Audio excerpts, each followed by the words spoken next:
सुभाष चंद्र बोस जी की मृत्यु तिथि भी लिख दी है और बीजेपी ने इस पर सवाल भी उठा दिए हैं।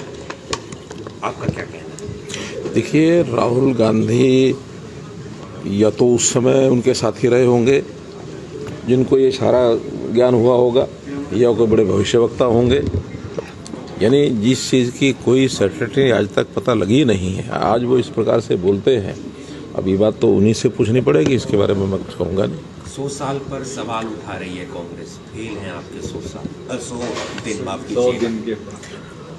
उनके कितने सफल हुए हैं और हमारे कितने सफल हुए तो हम जानते हैं। 100 दिन के अंदर नहीं, हमने पिछले 10 साल और 100 दिन, 10 साल और 100 दिन का टोटल हिसाब लगाएंगे तो उनके 60 साल से भारी पड़ते हैं।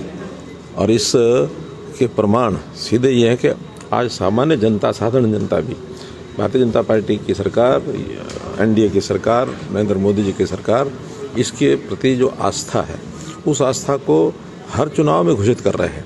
चाहे वो लोकसभा का चुनाव रहा हो, तब भी सरकार केंद्र में तीसरी बार बनी।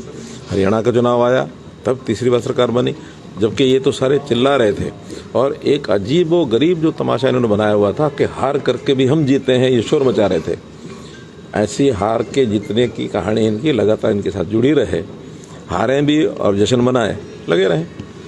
ऐसा ही दिल्ली में मनाएंगे। अब दिल्ली में भी इनका कहीं कुछ है नहीं, फिर भी कहेंगे हम जीतेंगे। भगवंत मान कहने हम बहुमत के साथ केजरीवाल सरकार बनाएंगे, आप कह रहे हैं। मैं तो कह रहा हूँ ना कि जिस प्रकार के दावे करते हैं, कुछ दिन सामने आ जाएगा सब सामने। तो इसलिए इस बार ये इनकी जो 10 साल की जो ये 15 साल कितने हो गए केजरीवाल को? 10 साल हो गए। तो ये 10 साल के जो कारनामे इनके हैं, ये जनता के सामने हैं। जनता अब इस प्रकार के जो बार बार बोलने वाले झूठ हैं, इसके ऊपर कोई भरोसा करने वाली नहीं है। और जितने इनके खिलाफ जितने केसेस बन गए, इनके मंत्रियों के खिलाफ, इनके विधायकों के खिलाफ और इनके खुद के खिलाफ, आज तो स्थिति ये है कि इनके सारे कारनामों को ये कहीं जा कर के बताते हैं, अपने आप को निर्दोष सिद्ध करते हैं, तो लोग इनको पे हंसते हैं। सर, जिन्ना साहब ने मुलाकात की है शायद आपसे? बहुत लोग मुलाकात करते हैं। कौन बन रहा है प्रधान? कोई रोकता नहीं। हमारा कोई इंटरेस्ट नहीं है। हमको जो बताने आते हैं हम सुन लेते हैं। एक और बात, भूपेंद्र सिंह हुड्डा का बयान आया पिछले दिनों कि वो तंत्र के कारण हार गए, यानी कि तंत्र आपके पास था। देखिए, लोकतंत्र जो है वही तंत्र है। लोकतंत्र के अलावा और कोई तंत्र नहीं है। लोकतंत्र में जो जीतता वो जीतता, जो हारता वो हारता है। अब वो केवल तंत्र की बात करते हैं, लोग की बात नहीं करते हैं। लोग जिस प्रकार से उनके खिलाफ खड़े हुए, लोगों ने उनके शासन को हमारे शासन को मिला करके देखा, तुलना की। आज भी लोग कहते हैं कि कितना बेहतर तरीके से 10 साल का जो शासन चला, लोगों को घर बैठे सब सुविधाएं मिली, किसी को कोई परेशानी नहीं। और हमने राजनीतिक भेदभाव के बिना एक राजनीति से ऊपर उठ करके सारे प्रदेश में जो काम किया है, आज भी लोगों के सर यानी जादू सर चढ़ बोलता है। ये आप सबने भी देखा है। वो तो सब हवा फैला रहे थे कि हम जीत गए, हम सरकार बना गए।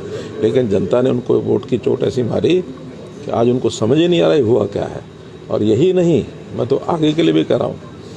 आज हमारे मुख्यमंत्री के जो काम करने का तरीका है, उनका जो नेतृत्व उभर रहा है, अगले 10 साल भी वो इंतजार न करें किसी बात की। महिलाओं के लिए जो 2100 रुपए की बात आ रही है कि मीटिंग में आज कुछ फैसला लिया जाएगा, अभी ये हरियाणा प्रदेश सरकार के लोग बताएंगे। मुझे तो इतनी बारीकी से ना मैं जानकारी रखता हूँ, ना पूछने की जरूरत है, क्योंकि हरियाणा प्रदेश सक्षम है इन सारे निर्णयों में। हमको इसमें कोई जानकारी। बीजेपी ने एक अच्छा कदम उठाया है, प्रदेश को कह दिया कि आप चुन लीजिए जिला अध्यक्ष, हम सब सहमत रहे। बहुत अच्छी बात है ये। आखिर एक त्याग और समर्पण का भाव, ये अपने जो नेतृत्व है उसके ऊपर विश्वास करना, ये बहुत बड़ा विषय है। कर्नाटक के लोगों ने कहा तो कोई ना कोई देश बनेगा। शुक्रिया।